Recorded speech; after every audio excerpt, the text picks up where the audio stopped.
Hello সবাইকে, কেমন আছো তোমরা সবাই? আশা করছি তোমরা সকলে ভীষণ ভালো আছো। আমিও কিন্তু বেশ ভালো আছি। চলে এসেছি নতুন একটা ব্লগ নিয়ে বন্ধুরা। সকাল সকাল ব্লগটা স্টার্ট করছি, চলো তাহলে শুরু করা যাক।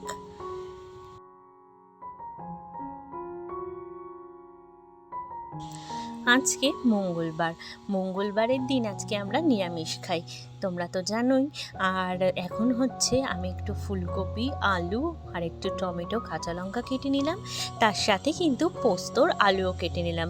আজকে তোমাদের সাথে এরকম মানে পরোটার তরকারি বা রুটির তরকারি বা লুচির সাথে খাওয়ার একটা নিরামিষ তরকারি শেয়ার করব। তার সাথে তোমাদেরকে দেখাবো আমরা কীভাবে আলু পোস্ত নিরামিষভাবে বানাই। তার জন্য কড়াইয়ে তেল দিয়ে নিলাম, কালো জিরে, কাঁচা লঙ্কা ফোড়ন দিয়ে নিলাম। আর তারপরে হচ্ছে এই যে কেটে রাখা ছোট ছোট করে ফুলকপি, আলু দিয়ে দিলাম। এইবার ভালো করে নাড়াচাড়া দিয়ে নেব। মঙ্গলবারটা পুরোই নিরামিষ খাই বাড়ির সকলেই, তাই নিরামিষের দিন এইভাবে নিরামিষ তরকারি কিন্তু খেতে বেশ লাগে। দিয়ে দিলাম পরিমাণ মতো নুন, এবার দিলাম ঢেকে। ভালো করে ঢেকে দিলে কিন্তু ফুলকপিটাও ভালো করে সিদ্ধ হয়ে যায়, আর যতটুকু জল থাকে সেটাও কিন্তু বেরিয়ে যায়। বেশ খানিক জল বেরিয়েছিল, তাই জন্য ভালো করে ভেজে নিচ্ছি। এবার দিয়ে দিলাম কয়েক টুকরো টমেটো। ব্যাস ভালো করে ভেজে নিয়ে এতে খালি মশলার মধ্যে পড়বে হলুদ দিয়ে আবারও ভালো করে নাড়াচাড়া দিয়ে নেব।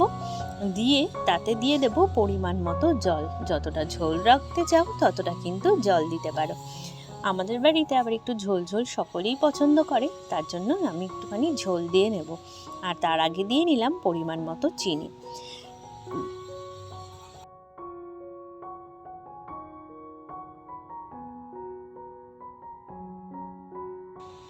লুচি হোক, পরোটা হোক, রুটি হোক, তার সাথে একটু হালকা মিষ্টি মিষ্টি তরকারি খেতে বেশ ভালো লাগে। দেখো ফুটেও এসছে, আর আমার হাত থেকে পড়েও যাচ্ছিল। তো ভালো করে একটু টেস্ট করে নিলাম, একটু নুনটা কম আছে, আমি আরেকটু নুন দিয়ে দিলাম। তোমরা কিন্তু এইভাবেই অল্প অল্প করেই নুনটা দেবে, একবারে বেশি দিলে কিন্তু বেশি হয়ে যায়। আর এদিকে একটু মটর ডাল সেদ্ধ বসিয়ে দিয়েছি প্রেশার কুকারে।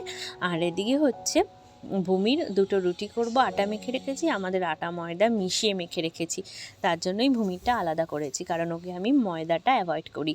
আর এদিকে মা ভাত বসিয়ে দিয়েছে, আর আলু পোস্তও করবে উনুনে, তার জন্য আলুটাকে বসে ধুয়ে নিল। আর এদিকে দেখো আমার কিন্তু তরকারি অনেকটাই রেডি। এবার একটু ধনেপাতা দিয়ে নিলাম, তার সাথে একটু কিন্তু আটা গুঁড়ো ছিটিয়ে নিয়ে, যেটা কিনা আমরা ময়ম বলি, একবারে কিন্তু তরকারি রেডি হয়ে যাবে। আর এদিকে চলে এসেছি, আমি নিজেই আজকে রুটি পরোটা দুটোই একসাথে করব। আর খুবই তাড়াহুড়ো, আমার হাজব্যান্ড স্কুলে যাবে, মানে কি যে তাড়াহুড়ো এই সময়টা থাকে না, কি বলবো। তো এই যে আমি একটু রুটি বেলে নিচ্ছি, আর সাথে পরোটাও বেলে নেব। বাবা আবার যাবে রেশনে, বাবাও এখন আগে খেয়ে যাবে, তার জন্য তাড়াহুড়ো করে করছি। আর ওদিকে তরকারিটা এখনও আস্তে আস্তে ফুটছে। আর এদিকে আরেকটা কড়াই বসিয়ে দিয়েছি, তেল দিয়ে এই যে পরোটাটা আস্তে আস্তে এবার ভেজে নেব।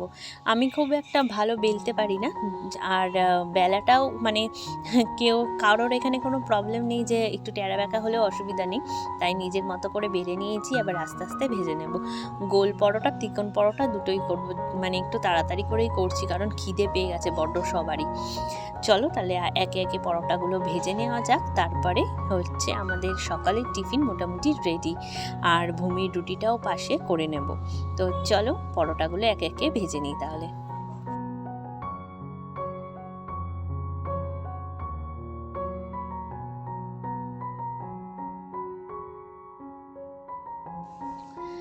আজ শরীরটা খুব একটা ভালো নেই, তাই তোমাদের সাথে কিছু কিছু ক্লিপ শেয়ার করলাম। যতটা ব্লগটা করতে পেরেছি ততটুখানি, কারণ প্রত্যেক দিন তো মানুষের শরীর সমান যায় না।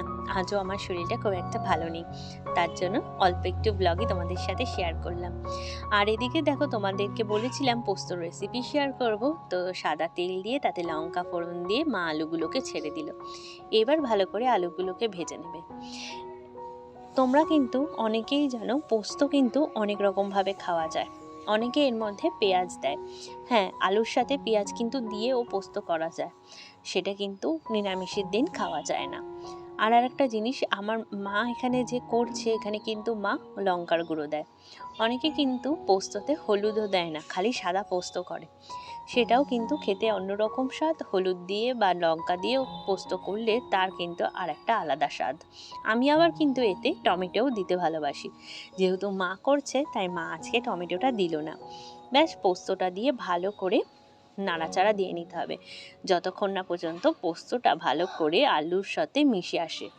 তারপর দিয়ে দিতে হবে পরিমাণ মতো জল। তোমরা কিন্তু অনেকেই পোস্তটা গামাখা বা গামাখা খেতে ভালোবাসো। হ্যাঁ, অনেকেই কিন্তু গামাখা গামাখাই খায় বেশিরভাগ মানুষ, কিন্তু আমরা তো একটু অন্য প্রজাতির মানুষ বলতে পারো, মানে সব থেকে আলাদা। আমরা আবার একটু ঝোল ঝোল পোস্ত খেতে ভালোবাসি। বাড়ির সকলেই একটু ঝোল ঝোল পোস্ত খেতে ভালোবাসে। দুবেলার মতো পোস্ত করা হচ্ছে। এই দেখো কতখানি মা জল দিয়েছে, কারণ ঝোল ঝোলই রাখবে একটু।